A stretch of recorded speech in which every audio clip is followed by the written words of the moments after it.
Sejam bem-vindos a mais uma edição do Chutando a Escada. Eu sou o Geraldo Zaran e hoje estou sozinho aqui para apresentar o programa porque o Felipe pegou Covid. Então, senhoras e senhores, tomem a vacina, se protejam. A pandemia acabou, mas não acabou. Dito isso, conversamos aqui com um grande amigo nosso, Thiago Lima da Silva. Thiago é professor do Departamento de Relações Internacionais e do Programa de Pós-Graduação em Gestão Pública da Universidade Federal da Paraíba. Thiago é figurinha carimbada aqui no Chutando a Escada, foi o primeiro convidado que a gente teve lá nos idos de 2017, 6 anos atrás, quando esse programa estava começando, e é um grande amigo nosso.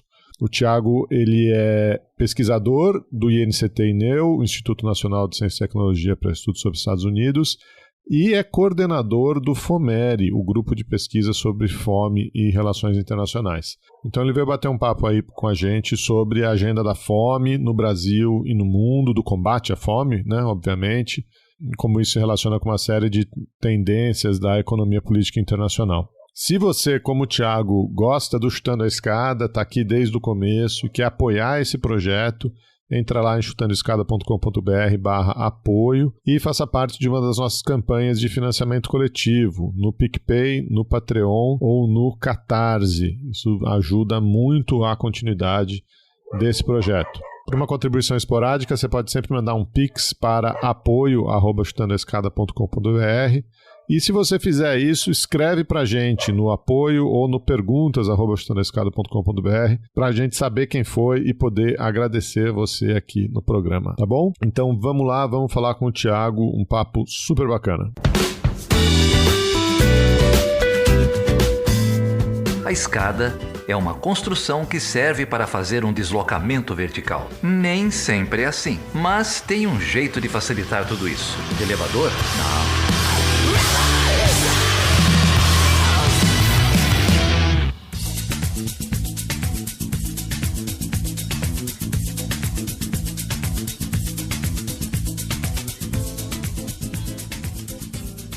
Geraldo Zaran, o homem por trás desse podcast, a voz mais aveludada da podosfera fitness, consumidor de creatina e whey, treina Deixa eu te contar, vou te contar uma história, que você tá me enchendo o saco com esse negócio aí da academia.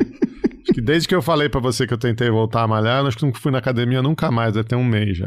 Ah, vai falar que a culpa é minha. Mas isso é sintoma. Isso é sintoma. Porque o negócio aqui tá tão ruim na minha rotina que eu vou te contar uma história. Conta. Você, depois da eleição, você gravou um programa eu já tô rindo, especial, extraordinário, com o Léo Ramos. Foi. O Léo é um amigão meu, queridíssimo. É mesmo. Estudaram juntos, né? Mestrado junto? Fizemos mestrado junto, tem muita história pra contar. E aí eu fiquei falando assim, esse Felipe danado que chamou o Léo pra gravar, não me avisou, tá publicando com o cara agora. E o diabo é que o programa ficou bom ainda. Vocês fizeram lá umas coisas sobre a carta aos evangélicos. Eu falei, pô, filho da mãe, não me convidou, o negócio ficou bom, meu melhor amigo. Aí eu falei assim, vou dar o troco. Mandei uma mensagem pro Thiago. Falei assim, vou convidar o Thiago pra gravar, não vou avisar o Felipe.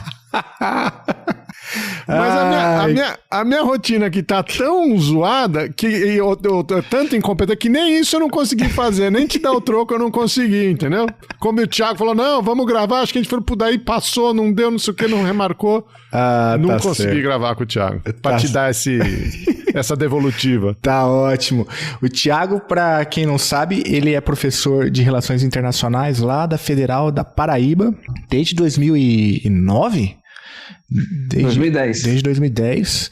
E foi meu veterano na graduação, veterano no mestrado, veterano no doutorado, coautor e amigo aí de longuíssima data. E aí, Thiago, tudo bem, cara? Tudo bem.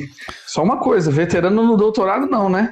No doutorado... No doutorado fomos colegas de turma. É verdade. No doutorado a gente competiu, né? No mesmo edital, tá certo. Mas no mestrado você foi veterano. Doutorado. E na graduação também. me inseriu aí no mundo das RI. Grande Dr. Ray pros íntimos também. Kaiokan. Cara, esse eu não sei de onde saiu esse Dr. Ray. Menino, fala. conhecido. Eu não vou pedir pra você explicar agora. Conhecido como eu não quero menino. descobrir com isso gravando, não. O primeiro convidado desse podcast. E também será o último, não nesse episódio, mas em outro. Eventualmente. O Thiago é o responsável pela a melhor história já contada na podosfera brasileira. E é um grande pesquisador também aí, agora tem um grupo de estudo muito forte, inclusive ele já esteve aqui falando sobre ele, é o FOMERI. Eu recomendo muito o episódio que o Thiago fez aqui, chamado Fome e Relações Internacionais. O grupo cresceu, né, Thiago, de lá para cá.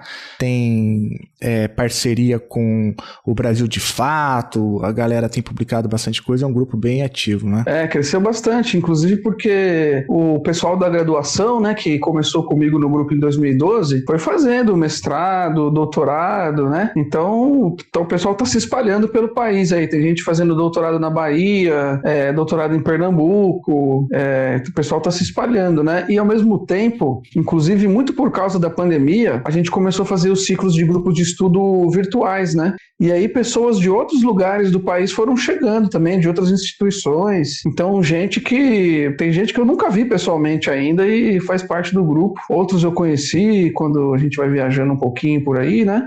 Então tá crescendo. E agora também tem o professor Alexandre Leite da UEPB, da Estadual, que chegou forte também. Então, felizmente, o grupo está crescendo e essa parceria com o Brasil de Fato é muito legal, porque a gente tem uma coluna no Brasil de Fato da Paraíba, né? E aí, quando a gente quer fazer algum comentário sobre algum evento internacional ou sobre algum relatório de organização internacional ou de ONG, a gente tem esse espaço para fazer essa escrita, né?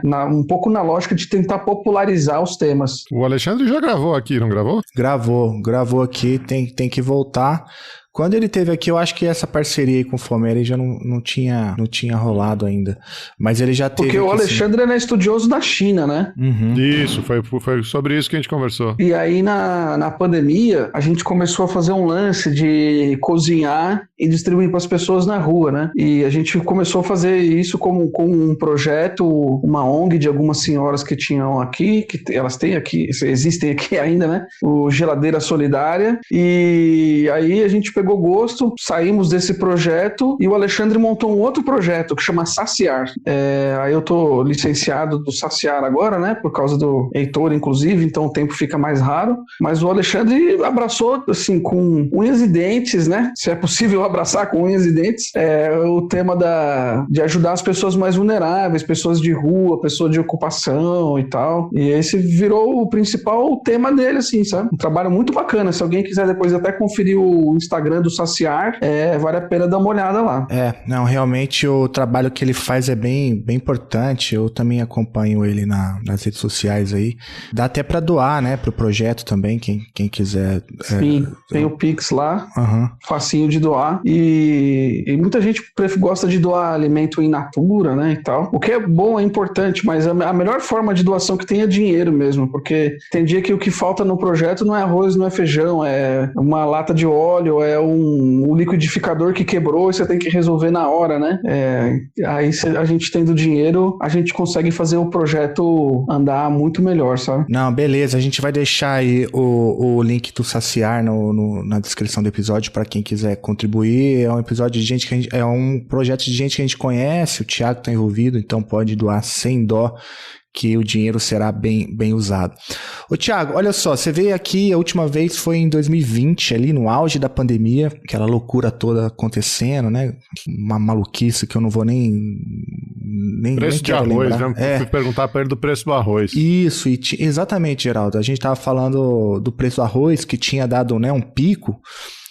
E você contou pra gente naquele episódio sobre o que desde o governo Temer, mas principalmente o governo Bolsonaro, o que eles iam fazendo, né, desmontando, como você disse naquela época, né, desmontando as estruturas de segurança alimentar no Brasil e mergulhando o país, portanto, numa crise aí bastante densa, né? Que em última instância acabou levando à fome, né?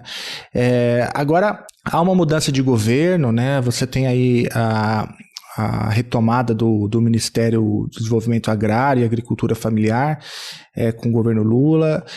A pergunta que eu queria fazer é o seguinte: já dá para ver uma boa diferença entre um governo e outro? A agricultura familiar voltou a ter voz? A alimentação saudável agora é um tema da política externa brasileira? O que você tem a dizer sobre isso? Cara, a mudança ela existe, ela é real, ela é concreta e ela está apontando numa boa direção, né? Então, primeiro foi a recriação do MDA, Ministério do Desenvolvimento Agrário, agora com a adição, né, Ministério do Desenvolvimento Agrário e Agricultura Familiar, né? O CONSEA também foi recriado, né? Conselho Nacional de Segurança Alimentar e Nutricional. O CONSEA, que ele é composto e tem 60 membros, e a maior parte dos membros são da sociedade civil. Então é um conselho, a presidência, que foi montado para ouvir a sociedade civil que está lidando com o tema da fome e da promoção da alimentação saudável, né? Fora isso, tem o retorno e o fortalecimento de alguns programas importantes: o programa de aquisição de alimentos, o programa de cisternas, o orçamento para o Programa Nacional de Alimentação Escolar foi reforçado, né? Mas no campo do chutando a escada aqui, talvez o que seja mais importante é que o presidente está de novo no exterior falando de fome, né? Então ele vai como presidente eleito lá para a COP do Egito, né, discutir meio ambiente, e ele fala: a gente discute meio ambiente, tem que começar pela fome. Vai agora lá para o G7 no Japão, fala com os caras lá, fez aquela denúncia que apareceu nos jornais aí, né, o sistema não funciona, não sei o quê, e um dos problemas que o sistema não funciona é porque gera fome, a gente tem que combater a fome, segurança alimentar, e ele tá falando isso em todos os países, em todos os lugares que ele vai. Então ele tá fazendo algo que é muito importante, né? Que é colocando a ideia de combate à fome. E aí depois os atores, os agentes se apropriam disso para transformar em política pública, em luta social, em conscientização, etc. Mas o importante é isso: a gente tem uma liderança cuja prioridade, ou uma das principais prioridades, é combater a fome e promover a alimentação saudável. Se vai dar certo, aí é outros 500, né? A gente vai ter que esperar para ver direitinho, né? Mas a ideia tá em jogo. Eu fiz essa brincadeira aqui, né, Thiago? Mas a gente falou mesmo logo depois da eleição, e a pergunta é um pouco nessa linha, né? Em 2002, quando o Lula foi eleito pela primeira vez, ele lança o Fome Zero, e a gente tem toda aquela discussão, né? Tirar os brasileiros da linha da extrema miséria, acabar com a fome, isso vira uma pauta internacional, e ele colhe muitos resultados aí nos primeiros anos do governo. Mais 20 anos depois, a gente tá aqui falando de fome de novo. O Felipe fez essa menção aí, né, ao desmonte dos programas alimentares de segurança alimentar nos governos Temer e Bolsonaro. Mas o que eu queria te perguntar é um pouco olhando para o contexto internacional. Essa pauta da fome em 2002, 2003, foi muito bem recebida, virou tema de agências multilaterais, né? Teve toda uma discussão ali nos Objetivos de Desenvolvimento do Milênio, que viraram os Objetivos de Desenvolvimento Sustentável, etc. Né? Como que você vê, ou se você chegou a considerar essa pauta agora novamente em 2023, né? Do plano internacional? Porque a gente mencionou a pandemia, você pode mencionar a guerra na Ucrânia, né? Que é um grande celeiro aí, né? Tanto em termos de abastecimento de grãos, abastecimento de fertilizantes. Existe a pauta climática, que ganhou muita notoriedade. Aí você tem conflitos, né? Não conflitos, mas você tem tensões entre usar áreas verdes para a produção de alimentos ou não, onde as pessoas vão buscar a segurança alimentar. Tem toda uma discussão sobre maneiras mais sustentáveis, né? de se fazer cultivo, que tem menos escala. Então, como que está o debate sobre segurança alimentar agora em 2023, e se tem algum contraponto com isso 20 anos atrás? Eu acho que o tema da fome agora está em ascensão novamente por esses vetores que você mencionou, né? Primeiro, a pandemia, que aí ela dá um golpe importante no sistema agroalimentar internacional, porque porque ela mostra que basear a alimentação das pessoas em circuitos longos de produção e consumo comporta essa vulnerabilidade, né? Se você precisa interromper os fluxos, o efeito em termos de escassez e de inflação e de especulação são enormes, né? Então é preciso repensar o sistema, inclusive como uma forma de precaução de futuras pandemias ou de eventos que venham trancar o comércio internacional, né? Mas essa não é algo que normalmente as grandes potências elas têm muito interesse em fazer, porque o comércio internacional de commodities é muito importante para eles, né? E para o Brasil também. Então vamos ver como que isso vai caminhar. A guerra da Ucrânia ela é um outro vetor importante, porque se a pandemia foi algo generalizado, né, global, a guerra da Ucrânia ela é específica, ela acontece no território europeu e ela mostra as repercussões internacionais de um conflito de grandes proporções no sistema alimentar como um todo. Porque, novamente, a Ucrânia é uma grande exportadora de grãos, né? Alguns grãos básicos, e isso, quando a Ucrânia tem essa exportação ameaçada, isso gera oportunidade para especulação financeira. Então, tome alta no preço dos alimentos de novo. E a Rússia e a Ucrânia, mas principalmente a Rússia, é uma grande fornecedora de fertilizantes, né? Então tome mais especulação e mais escassez de fertilizantes. Isso contribuiu para mais um impulso no tema da fome. E tem esse vetor que você falou da catástrofe climática, né?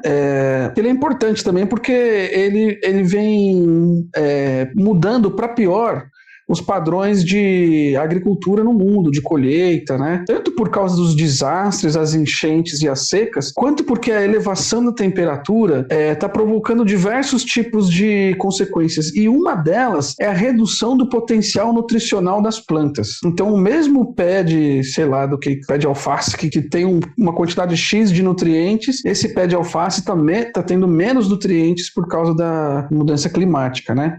Então, essas coisas realmente colocam o tema da fome com um novo impulso agora, 20 anos depois, mas eu acho que tem uma coisa que é diferente disso tudo, né?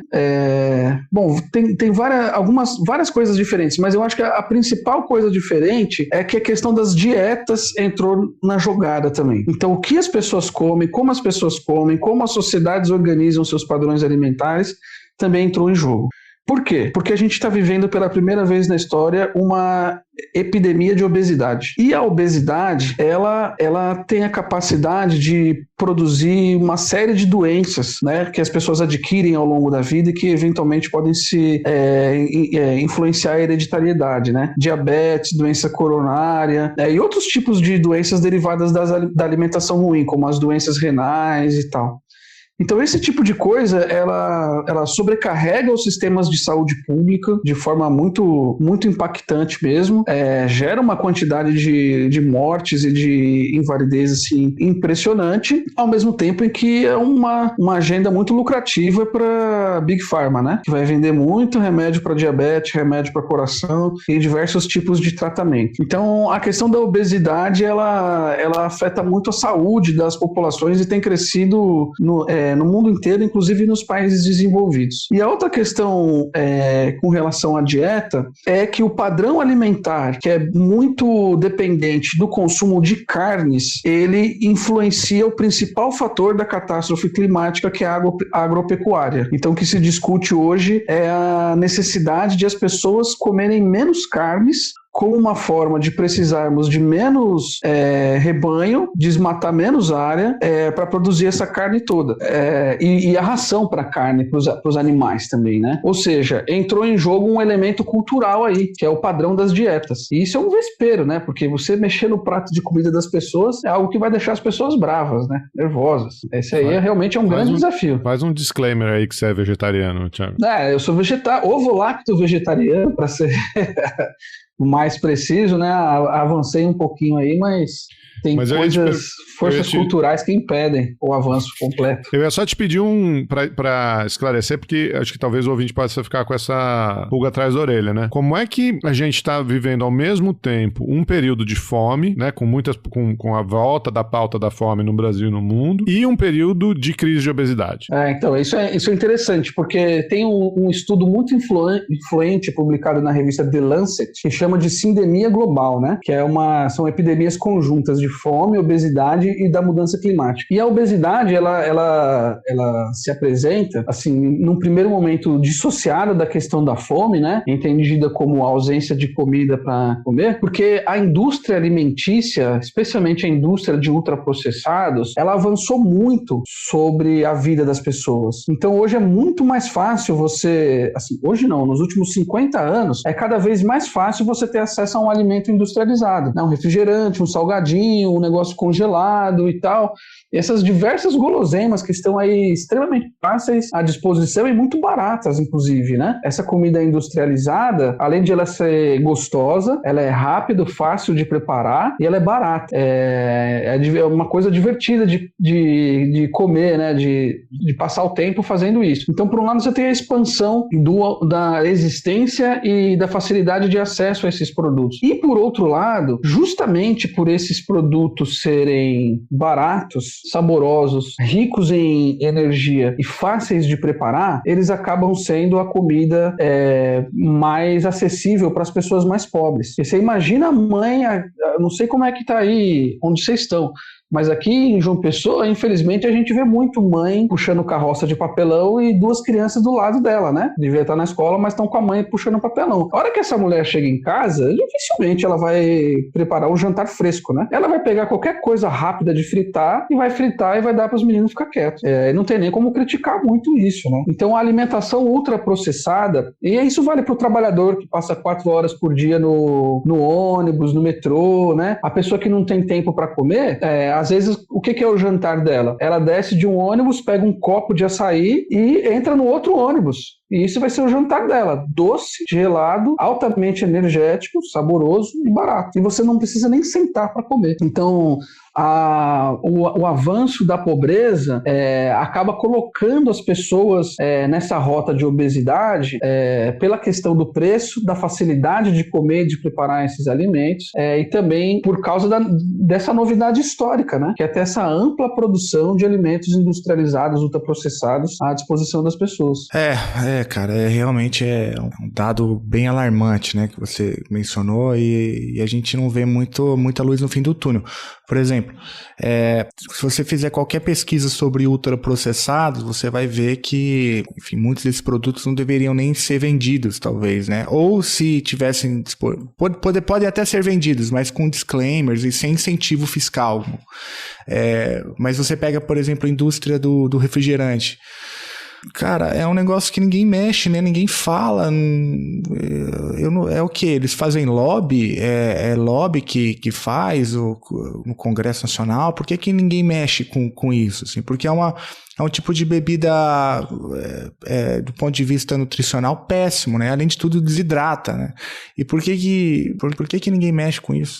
Então, eu não tenho pesquisa sobre isso, né? Mas o pessoal vai encontrar no portal O Joio e o Trigo reportagens especiais muito interessantes sobre isso, né? O Joio é um portal de jornalismo dedicado à pauta alimentar. Eles falam dessa relação da indústria alimentícia, inclusive da de refrigerantes, com o poder público, né?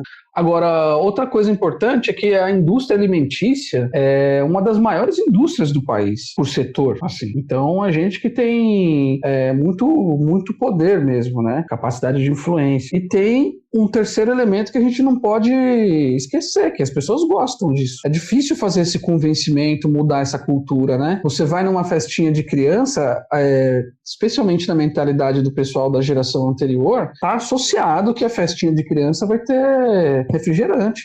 Você chega numa festinha de criança hoje com seu avô, com seu pai, e não tem refrigerante, ele acha esquisito. O que está acontecendo? Né? Isso aqui é uma festa mesmo? Então tem isso que é do gosto das pessoas, né? E mudar esses gostos, conscientizar as pessoas da importância de refletir sobre isso e diminuir o consumo disso, é uma coisa muito difícil porque a cultura muda lentamente. Daí que junto com o esclarecimento, né, o esforço de mudança de cultura, tem que vir política pública de proibição mesmo, sobretaxar.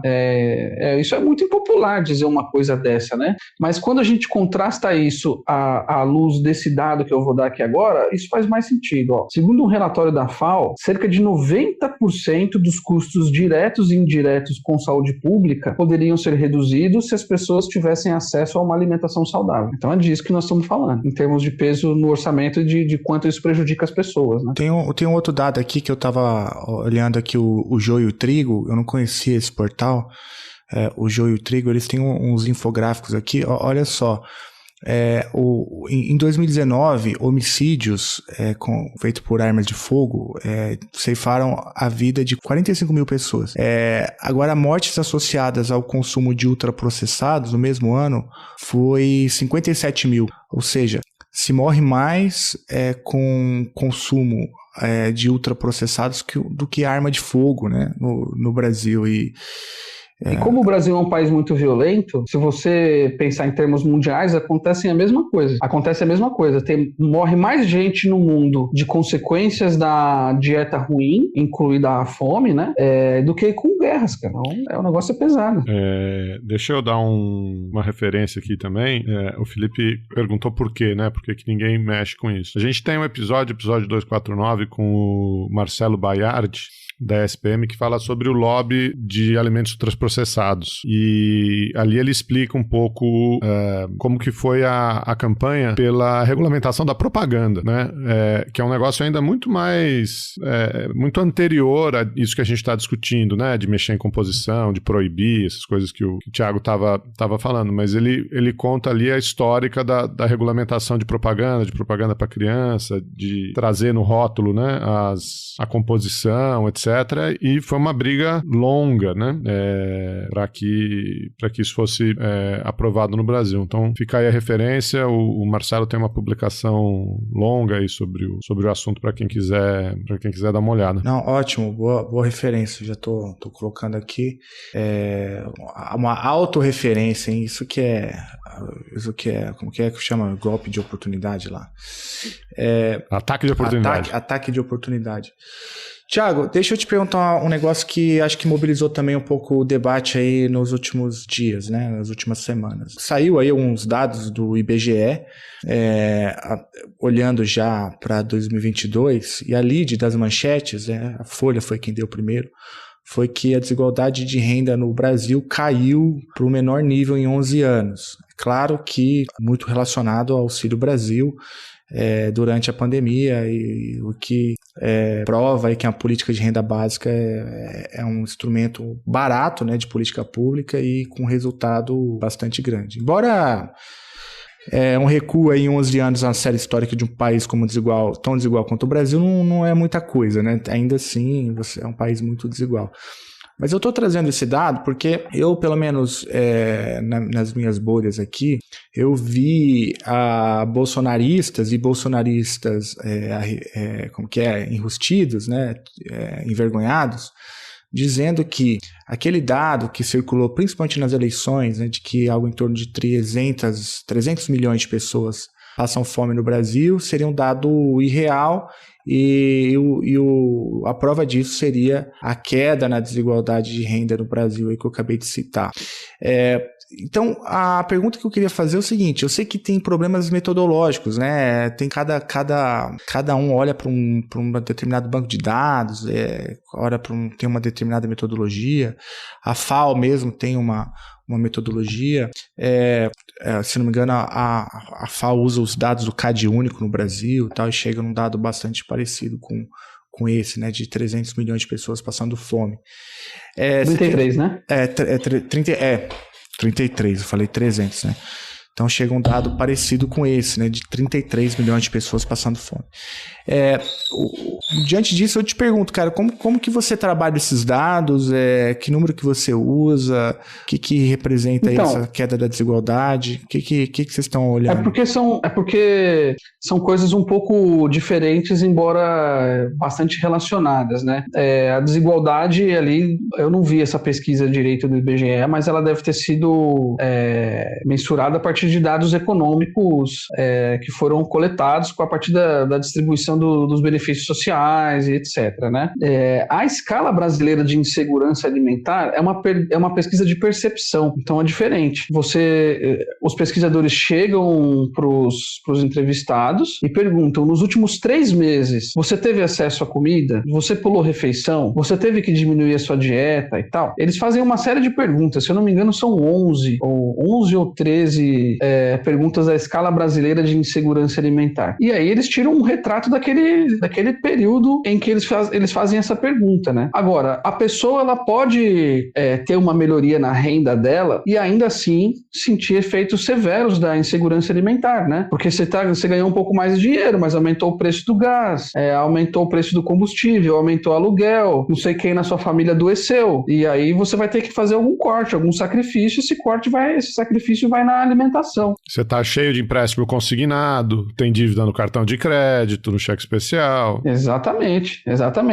Sua casa quebrou, você precisa fazer uma reforma importante, você quebrou a sua geladeira, isso que lá. Então, são coisas parecidas, mas que mostram um pouco o risco de você pensar a questão da fome a partir desses dados econômicos de renda, né? Porque a fome é um fenômeno mais complexo do que isso, né? E ela envolve dimensões culturais e de dignidade humana também, que aí entram em outra esfera, né? Que é justamente essa esfera da percepção. Então, o melhor mesmo é trabalhar com esses 2 dados juntos, né? Para aprimorar o conhecimento da realidade. Agora, o que essa redução da desigualdade mostra pra gente, assim, em termos de combate à fome, extrapolando um pouquinho aqui a reflexão, é o quanto que essas pessoas no Brasil são dependentes de equipamentos públicos para fazer suas refeições e buscarem sua comida, né?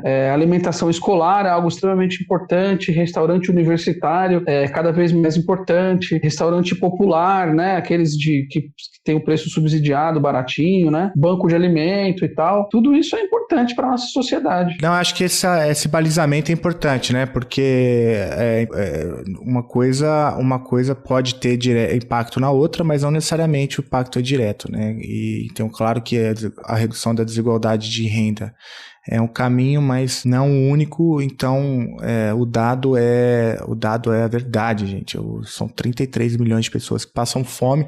E se eu usar ainda a escala brasileira de insegurança alimentar, que o Thiago mencionou aí, o número é ainda maior, né? Ultrapassa 100 milhões de brasileiros em insegurança alimentar. Então é um país mesmo que carece de uma política pública robusta, né, para poder enfrentar essa mazela, porque o impacto é de todo tipo, né? Tem impacto econômico, educacional, impacto no sistema único de saúde. Esse dado é muito impressionante também que você trouxe. Metade dos custos, né, com saúde poderiam ser reduzidos, economizados, se a população tivesse uma política alimentar adequada, se as pessoas comessem bem, né? O Chutando a Escada conta com apoio financeiro dos seus ouvintes. Para saber mais, acesse chutandoaescada.com.br/apoio.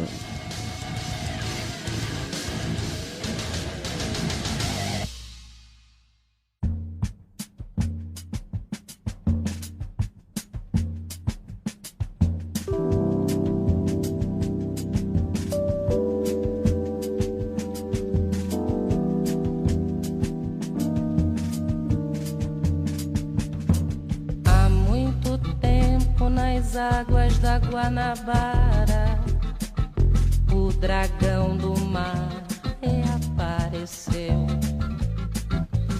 na figura de um bravo feiticeiro, a quem a história não esqueceu. Conhecido como navegante negro, tinha dignidade. Tiago, eu queria mudar um pouco o rumo da prosa, mas ainda ficando, obviamente, no tema da fome. E aqui eu quero fazer menção a um artigo que você publicou recentemente na Third World Quarterly, né? Que é The Concentration Camps for Famine Victims in Brazil. Como que eu traduzo isso? Os campos de concentração para as vítimas de fome no Brasil. Quando eu me deparei com esse artigo, né, o primeiro susto que eu tomei foi esse, né? Como assim, campos de concentração no Brasil, né? Que história é essa? E o trabalho faz uma grande denúncia, né, sobre uma história mal contada ou não contada, ou, né, de maneira... uma violência também histórica, né, ao ocultar o que aconteceu no país. E eu queria te pedir para você contar um pouco essa denúncia que você faz, esse artigo, e como que surgiu a ideia de publicar, como você chegou nesse tema. Se você puder fazer aí um sobrevoo sobre o texto, eu acho importante. Bom, eu conheci esse tema dando uma disciplina na UFPB, né? Em que um dos alunos, inclusive ele era integrante do FOMERE, o Paulo Maia, ele chega com esse caso e apresenta esse caso como uma das atividades, né? Os alunos tinham que trazer uma foto representativa do tema. E ele me chega com uma foto dessa de um campo de concentração, com criança, gente pequena, gente velha, preso, e falou: olha, professor, isso é no Brasil. Eu não acreditei, né? Falei, cara, isso aqui tá parecendo a Índia, parecendo outro lugar, porque as pessoas nessa situação, nesses farrapos, assim, nesses maltrapilhas desse jeito, né? Com todo respeito aos indianos, mas uma imagem que na minha cabeça até preconceituosa me remeteu muito mais às cenas que eu já tinha visto de lá do que as cenas brasileiras. E aí ele insistiu, né? E no fim das contas ele me mostrou um TCC que trabalhava com isso. E a partir disso eu fiquei com esse caso na cabeça. A gente foi pegando alguns materiais, lendo alguma coisa aqui e ali, nada muito sistemático, né? Isso foi em 2017. Aí, em 2020, na pandemia, a Érica Rezende me manda um e-mail dizendo o seguinte: olha, tem um pessoal da Universidade de Gotemburgo fazendo um dossiê sobre por que as fomes não são lembradas, não são comemoradas, não são memorializadas. Por que não existem heróis da fome, né?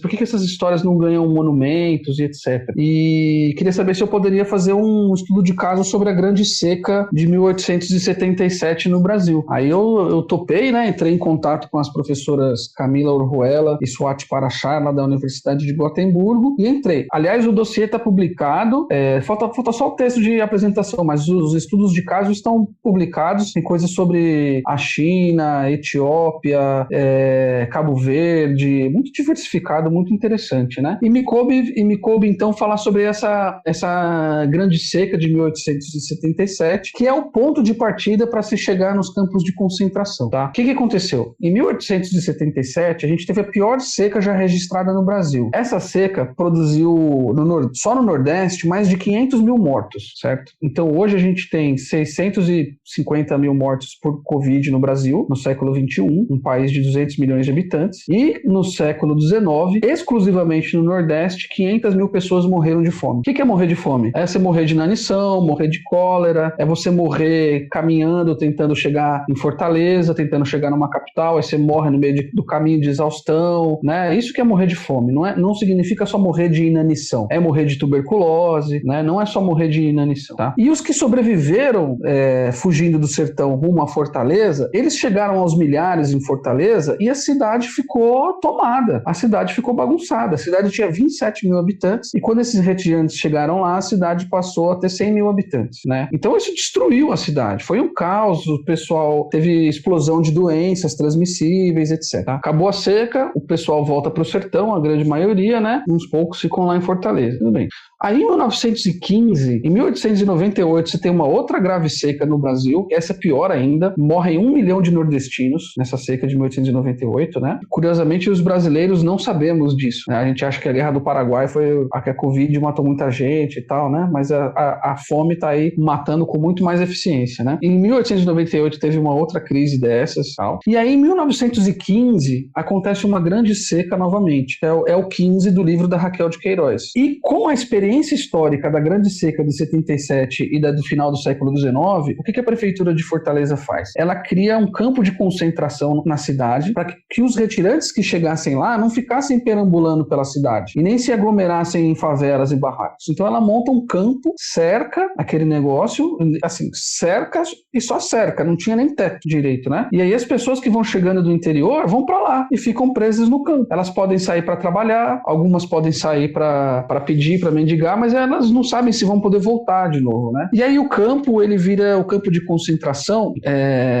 agora me falha o nome, não sei se é Alagados ou Afogados, acho que é Alagados. Pela música do Paralamas, eu chutaria Alagados, hein? Pois é, né? Não tinha nem feito essa referência ainda, mas talvez seja por aí mesmo, viu? Enfim, aí morre muita gente dentro do campo de concentração, porque se você junta as pessoas esquálidas, sem água, sem banheiro e sem teto, o que vai acontecer? E você dá uma ração de comida por família por dia, comida estragada, comida podre, o que vai acontecer é que essas pessoas vão morrer lá dentro. E foi isso que aconteceu. Aí acabou a seca, né? Os sertanejos voltaram para o interior e alguns ficam em Fortaleza e começam a criar as primeiras favelas em Fortaleza. E aí, em 1932, uma nova grande seca se configura. E dessa vez o governo de Fortaleza, o governo do Ceará, junto com o governo federal, que no caso era Vargas, eles resolvem criar 7 campos de concentração, porque o campo foi eficiente para proteger a cidade de Fortaleza, ainda que matando um monte de gente. E aí eles criam 7 campos de concentração, 2 na cidade de Fortaleza. Se a história não fosse mais trágica, né, ficaria... Enfim, eles fizeram o maior esforço para deixar a história ruim, porque os campos de concentração de Fortaleza se chamam Urubu e Matadouro, né? E mais 5 campos de concentração maiores fora de Fortaleza para impedir as pessoas de chegarem às grandes cidades mesmo. Nessa época já tinha mais linha de trem, então era mais difícil de as pessoas morrerem no meio do caminho. E aí esses brasileiras e suas crianças ficaram presos nesses campos de concentração, nessa seca que foi de 32 a 33. E muita gente morreu mesmo. E ninguém sabia dessa história, né? Um dos motivos para isso é que os campos de concentração eles eram feitos de madeira. E aí, quando acabava a seca, eles mandavam o pessoal embora, eles tocavam fogo em tudo, inclusive na documentação, né? Mas um desses campos foi feito nas instalações de alvenaria do que ia ser uma barragem para combater a seca, né? Que é o campo de Patu. E aí, nisso, eles não conseguiram botar fogo, certo? Então, depois de muitos anos, pesquisadores e ativistas que nasceram nessa cidade de Senador Pompeu, onde fica o campo do Patu, descobriram essa história e aí começaram a pesquisar, publicar, reconstituir, colher a história oral, e fizeram um trabalho incrível mesmo, gente. Esse grupo de ativistas, eles começaram a criar jornaizinhos para divulgar isso, fizeram peças de teatro, fizeram vídeos em DVD e distribuíam nas escolas, isso nos anos 90 e no começo dos anos 2000. Até que o Fantástico fez uma matéria sobre isso no começo dos anos 2000, ali acho que foi 2010 mais ou menos, e a coisa ganhou notoriedade nacional, né? Inclusive ganhou notoriedade porque as famílias descendentes dos sertanejos que morreram, dos retirantes que morreram nos campos de concentração, faziam uma peregrinação por um cemitério que tinha ali em Senador Pompeu para rezar para aquilo que eles chamavam das almas da barragem. Eles acreditavam que as pessoas que morreram naquele campo de concentração sofreram tanto ali dentro que viraram santos. E como eram muitas pessoas, eles criaram um santo coletivo, que é uma coisa bem brasileira, né? Que chama Almas da Barragem. E aí as pessoas faziam, sertanejos muito místico, né? Faziam essa peregrinação, depois a Igreja Católica começou a organizar, a coisa cresceu, etc. Virou uma festa ecumênica e quando saiu no Fantástico, aí estourou. Então, em 2019, antes da pandemia começar, cerca de 10 mil pessoas iam para a cidade de Senador Pompeu fazer essa peregrinação aí para honrar as almas da barragem, né? Enfim, aí o meu estudo é um pouco recuperar essa história baseada nos excelentes trabalhos feitos pelos pesquisadores, sobretudo cearenses, dissertações de mestrado incríveis sobre o tema, né? E aí eu avanço até um ponto em que o campo de concentração, ele se torna patrimônio histórico do município e do estado, né? E por que ele se tornou patrimônio histórico? Teve um processo judicial lá para tombar o sítio arquitetônico do campo de concentração e os prefeitos ficavam enrolando com essa história, né? Aí apareceu um promotor que tinha morado na Alemanha e conhecia a história dos campos de concentração e se interessou pelo caso. E o promotor aplicou uma multa de R$1.000 por dia na pessoa do prefeito.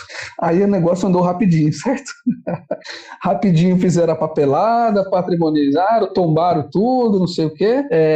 Isso no município de Senador Pompeu. O governo do Ceará, que viu a coisa ganhando cor, não pôde mais se omitir, e aí agora começou a divulgar a história do campo de concentração também, inclusive como uma forma de divulgar o turismo religioso e de memória na região, né? E aí hoje o estado do Ceará inclui o campo de concentração do Patu e a Caminhada das Almas da Barragem, ou Caminhada da Seca, como também é chamada, no seu circuito turístico oficial. Agora, é uma pena que nós brasileiros não conheçamos essa história, porque a gente conhece o Menino do Pijama Listrado, a gente conhece A Vida é Bela, a gente conhece um monte de cena aí de Auschwitz e de vários campos de concentração, mas muitos de nós não fazemos ideia dos campos de concentração da fome do Ceará. Tiago, eu queria te agradecer, não fazia ideia dessa história, uma história realmente, como você falou, né? A gente não conhece, então queria te agradecer por trazer isso à tona para um público maior, né? Além do público que acompanha os historiadores, os pesquisadores, mas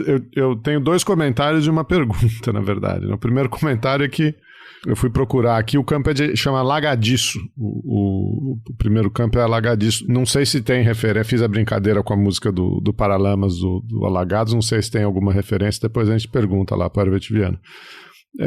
O segundo comentário é que é só no Brasil mesmo, né? Você tem uma história dessa, e aí ao invés do governo fazer um projeto de memória, um projeto de jamais, né? De conscientização, nunca mais, que isso nunca mais aconteça, de vincular isso com projetos de combate à fome. A gente faz a gente promove uma passeata pelas almas, né? É só nesse país. Tudo bem, cada um com a sua fé, que se respeita os católicos, quem acredita, mas, aprendemos, mas não é tanto país com histórico de justiça da verdade, justiça de transição, memória, não sei o quê, não, a gente vai, vamos fazer uma passeata das almas. Mas a minha pergunta era, então, são 2 comentários, a pergunta é: como que você abordou isso numa pesquisa internacional, num periódico como a Third World Quarterly, né? Qual foi a conexão com as pautas internacionais? Que tipo de discussão você fez para falar sobre esse caso? Então, foi esse estranhamento que você teve, assim, mas se o governo vai fazer uma festa religiosa para fazer um negócio desse, ao invés de fazer uma política de memória e tal, é essa pergunta que está no projeto das professoras da Suécia e que os casos nacionais buscaram estudar, porque, por incrível que pareça, a maior parte dos países que vivem casos de fome não comemoram as fomes, não lembram as fomes. É diferente das guerras, dos desastres naturais e outros tipos de catástrofe, mas a fome, apesar de ela não ser silenciada, porque os famintos falam, depois que ela acaba, ela é esquecida, ela não é lembrada, ela não é comemorada. No Brasil, onde é que essa memória da fome reside? Ela reside nas pinturas do Portinari, elas residem no cordel do J. Borges, na literatura da Raquel de Queiroz, do Almeida, que é o paraibano, me falha o nome dele agora, do Rodolfo Teófilo, que é um escritor cearense que publicou um livro em 1890 sobre a história da Grande Seca de 77, que é um primor esse livro, ele se chama A Fome e o autor é Rodolfo Teófilo. É incrível que a gente não conheça quem que é esse cara, fez um romance espetacular de denúncia de colonialidade, racismo, machismo, tudo isso, né, o uso do sexo para extrair vantagem de populações vulneráveis, e isso no final do século XIX, né? Mas então, em diversos países, assim, essa fome não é comemorada, e por incrível que pareça, essas ações do Brasil são um avanço frente aos outros países, né? Que nem isso muitas vezes conseguem fazer, tá? Então por que isso não acontece nos outros países, né? Esse estudo comparado busca responder esse tipo de coisa. Quais são as hipóteses? Uma hipótese muito forte é que quem tem fome tem vergonha. Então as pessoas não gostam de ficar falando que passaram fome, que tiveram que usar estratégias muito alternativas, para dizer o mínimo, né, de sobrevivência, né? Comer coisas que normalmente não se come, fazer trabalhos que normalmente não se faz. Então quem passa por esse tipo de situação não gosta de ficar rememorando isso e não conta isso para os seus filhos com orgulho, né? Então o esquecimento às vezes é uma estratégia de sobrevivência por parte das famílias que passam por fomes muito agudas, né? Inclusive, de fato, em Senador Pompeu, os populares ali sabiam que ali tinha tido um curral da fome, mas ninguém sabia exatamente o que era o curral da fome e ninguém queria saber. E as pessoas tinham vergonha de a cidade ficar conhecida como a cidade do curral da fome. Porque quem luta contra a fome não acaba como herói. Se você vai para uma guerra e você morre, você volta como herói. Se você volta vivo, você volta como herói também. Mas na fome não tem herói, né? Pelo menos essa não é a minha interpretação pessoal, mas é uma interpretação geral, né? E a outra coisa também é que a fome, quando ela se manifesta, ela é raramente resultado de desastres sociais, de desastres naturais, melhor dizendo. A fome, ela é consequência direta, mais direta, de ações objetivas dos governos ou da omissão muito consciente dos governos. Então, uma política de lembrar a fome é uma política de denúncia dos causadores, dos perpetradores da fome. E num país como o Brasil, cheio de oligarquia, isso não é uma coisa que você quer colocar o dedo, né? Por exemplo, o José Américo de Almeida, lembrei o nome dele, ele é um político muito famoso aqui na Paraíba, é governador do estado, e ele foi ministro do Vargas para cuidar da questão da seca no Nordeste. Ele era o gestor dos campos de concentração. Então, se você vai aqui na Paraíba, você tem nome com a rua dele, tem centro cultural com a rua dele e tal, não sei o quê, e aí você vai colocar pro ar que ele foi o cara que fez a gestão dos campos de concentração. Tudo bem que depois ele saiu do governo Vargas, inclusive desgostoso da forma como o Vargas tratava o Nordeste, mas até você explicar essas duas coisas, já tem uma questão na reputação dele. E uma outra coisa também, para não me estender muito, que facilita a lembrança da fome quando ela existe, é quando a fome ela é causada por estrangeiros, né? Então os irlandeses comemoram a grande fome da batata, porque ela foi causada pelos ingleses. Os ucranianos comemoram a fome do Holodomor, porque foi causada pelos soviéticos. Outra coisa é a gente comemorar a fome imposta pelos brasileiros por brasileiros, né? Isso sim é olhar a verdade de frente e tentar sair vivo dessa. E esse é um processo muito difícil, porque você mexe com elites, mexe com orgulhos, mas mexe também com as memórias das famílias que passaram por isso, né?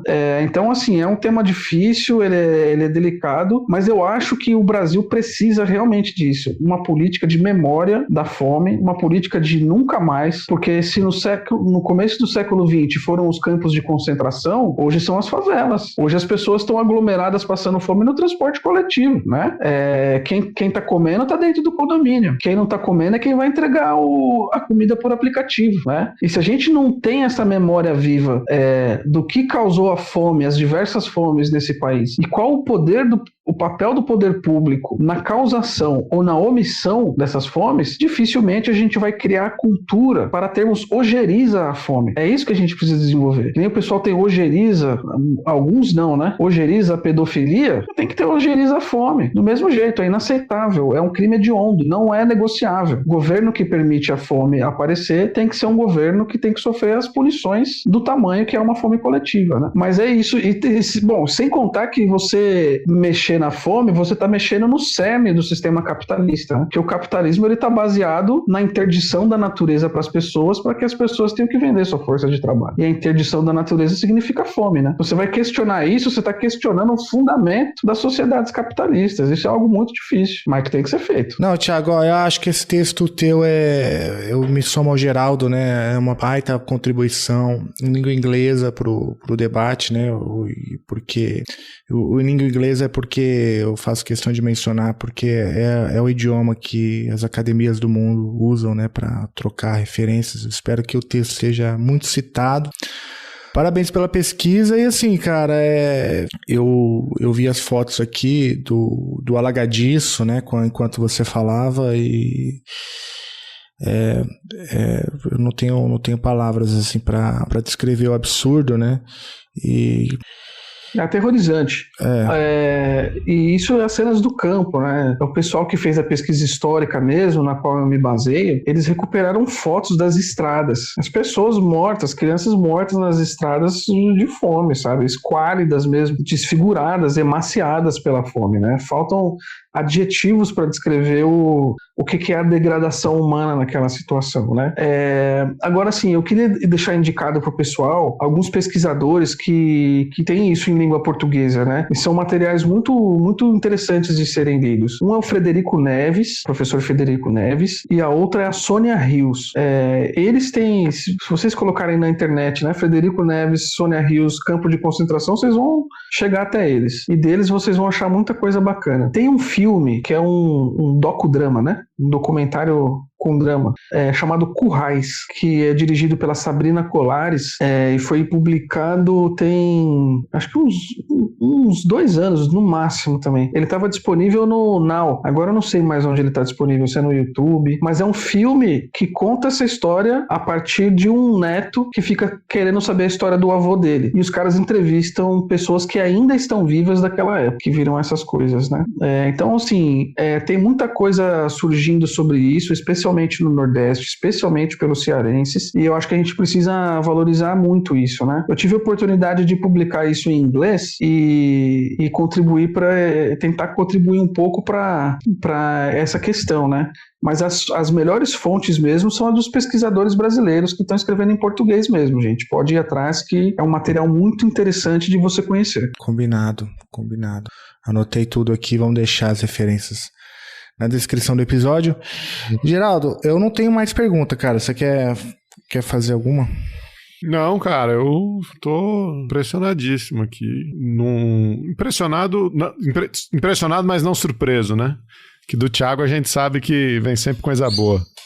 O Thiago é foda. Só dá parabéns mesmo e manda ver. Obrigado, gente. Assim, é um tema muito difícil, sabe, de você lidar, né? Você tem que ter um pouco a cabeça no lugar e reconhecer um pouco também que tem horas que você tem que se afastar, que você tem que buscar ajuda.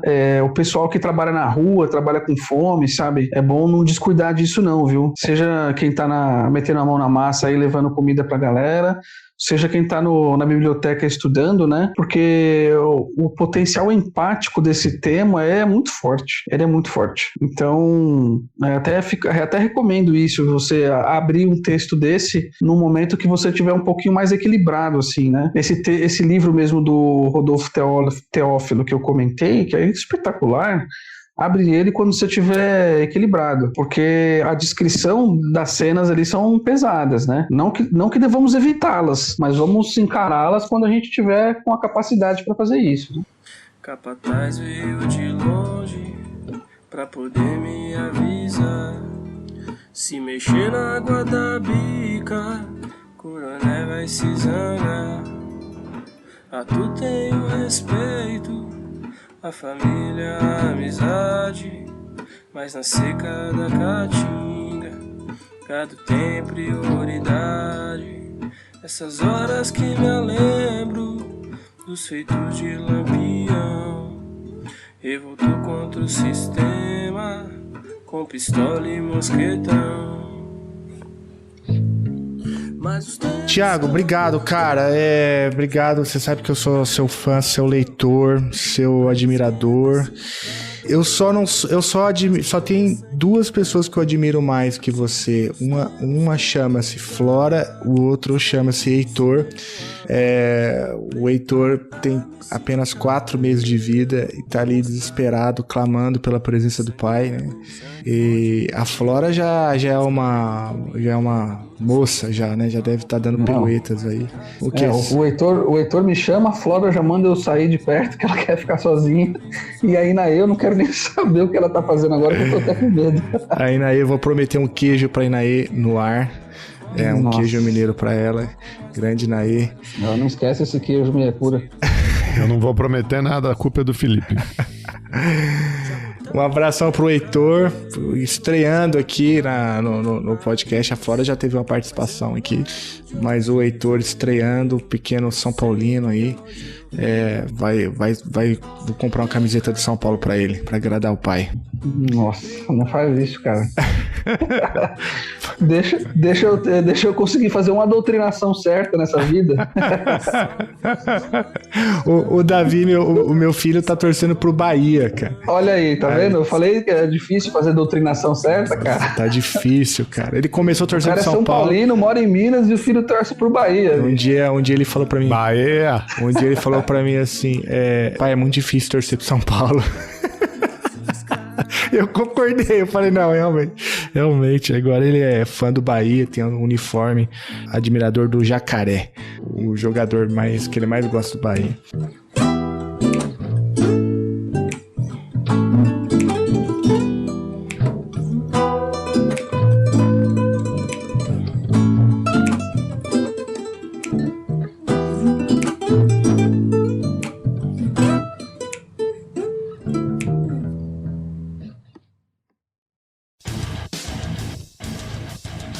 Você acabou de ouvir mais um episódio do Chutando a Escada. Para apoiar, acesse chutandoaescada.com.br/apoio.